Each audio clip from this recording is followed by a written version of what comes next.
आज हम गणित कक्षा 6 इकाई 2 पूर्ण संख्याएं में अभ्यास 2A के प्रश्नों को हल करेंगे।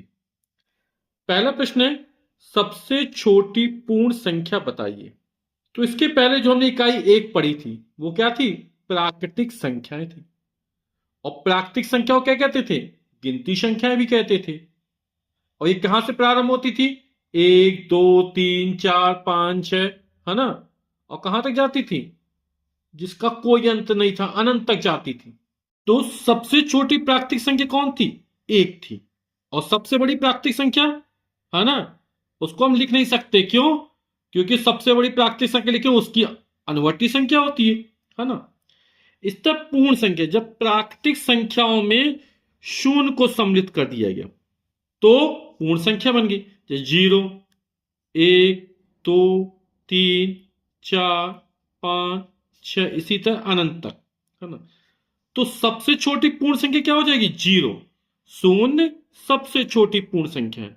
और सबसे बड़ी पूछा जाए तो सबसे बड़ी पूर्ण संख्या अपन लिख नहीं सकते। क्यों? क्योंकि इसकी अनुवर्ती संख्या मिल जाएगी। सबसे बड़ी संख्या लिखेंगे कोई भी, उसकी अनुवर्ती संख्या मिल जाएगी। तो सबसे बड़ी पूर्ण संख्या नहीं लिखी जा सकती, या बोलते हैं अनंत तक जाती है। ठीक, तो सबसे छोटी पूर्ण संख्या बताइए, क्या हो जाएगी? शून्य हो जाएगी। प्रश्न संख्या 2 है, संख्या रेखा पर निम्नांकित पूर्ण संख्याओं को प्रदर्शित कीजिए। तो एक हमने रेखा खींच ली और उस पर संख्या लिख दो, तो संख्या रेखा कहलाएगी, है ना। तो हमें संख्या रेखा पर पूर्ण संख्याओं 0 1 2 3 4 5 6 7 का प्रदर्शन करना है। तो ये रेखा, इसमें संख्या लिख दी और ये समान दूरी पर लिख दी। 7 तक लिखनी थी तो 0 1 2 3 4 5 6 7 इस प्रकार अपन लिख देंगे। ठीक है। प्रश्न संख्या 3 है, 3 क्रमागत पूर्ण संख्याओं में पहली और तीसरी का योगफल 28 है। पहली और तीसरी का योगफल कितना दे रहा है? 28 दे रहा है। संख्या ज्ञात कीजिए। जैसे मान लो हम 3 संख्या ले ली, 4 5 6, आपको समझने के लिए बता रहे। तो पहली और तीसरी, इन दो का योगफल को कितना आएगा? 4 में 6 जोड़ा 10 आएगा। और 10 में यदि 2 का भाग कर दे तो बीच वाली संख्या निकल आएगी ना। क्रमागत संख्या है।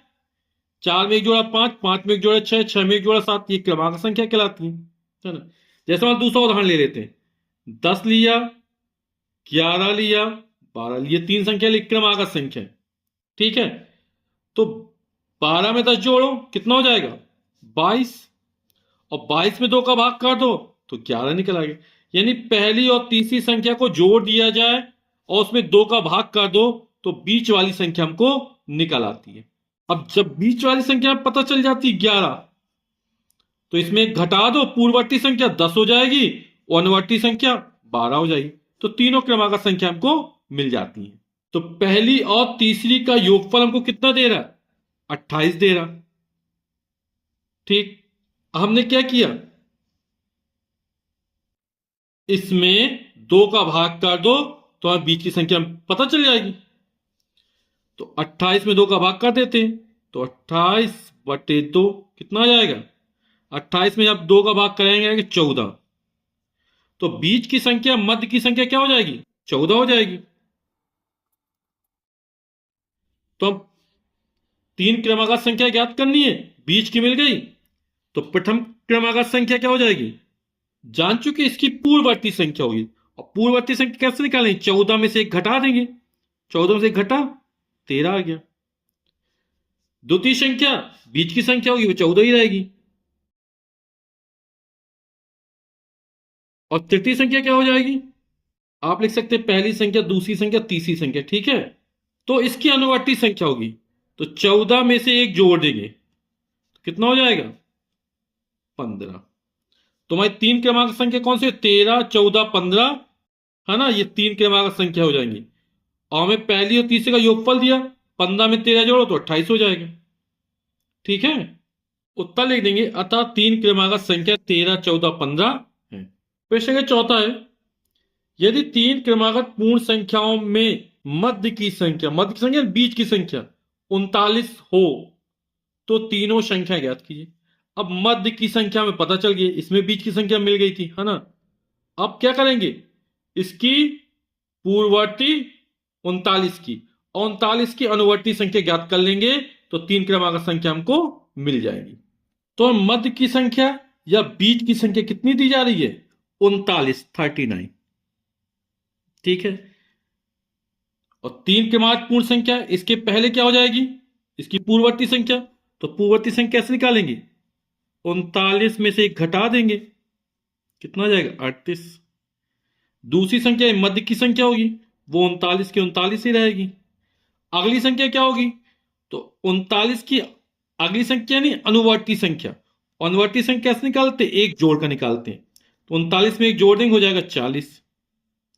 तो 3 क्रमागत पूर्ण संख्या हो जाएंगी 38, 39, 40। तो 3 क्रमागत पूर्ण संख्या 38, 39 तथा 40 है। ये हमारा उत्तर हो जाएगा। इस अभ्यास का अंतिम प्रश्न है, प्रश्न संख्या 5। प्राकृतिक संख्याओं के समूह में किस संख्या के सम्मिलित कर लेने पर वह पूर्ण संख्याओं का समूह बन जाता है? तो अभ्यास की शुरुआत में हमने चर्चा की थी, प्राकृतिक संख्या कहां से प्रारंभ होती है? 1 से। 1 2 3 4 5 6 7 8, है ना। और इनमें क्या सम्मिलित कर लिया जाए कि पूर्ण संख्या बन जाए? शून्य को सम्मिलित कर लिया जाए, है ना। तो किस संख्या के सम्मिलित कर लेने पर? तो शून्य, है ना, के सम्मिलित करने पर वह पूर्ण संख्याओं का समूह बन जाता है। तो उत्तर लिख देंगे, प्राकृतिक संख्याओं के समूह में 0 शून्य को सम्मिलित कर लेने पर वह पूर्ण संख्याओं का समूह बन जाता है। वीडियो देखने के लिए आप सभी का बहुत बहुत धन्यवाद। Thank you so much.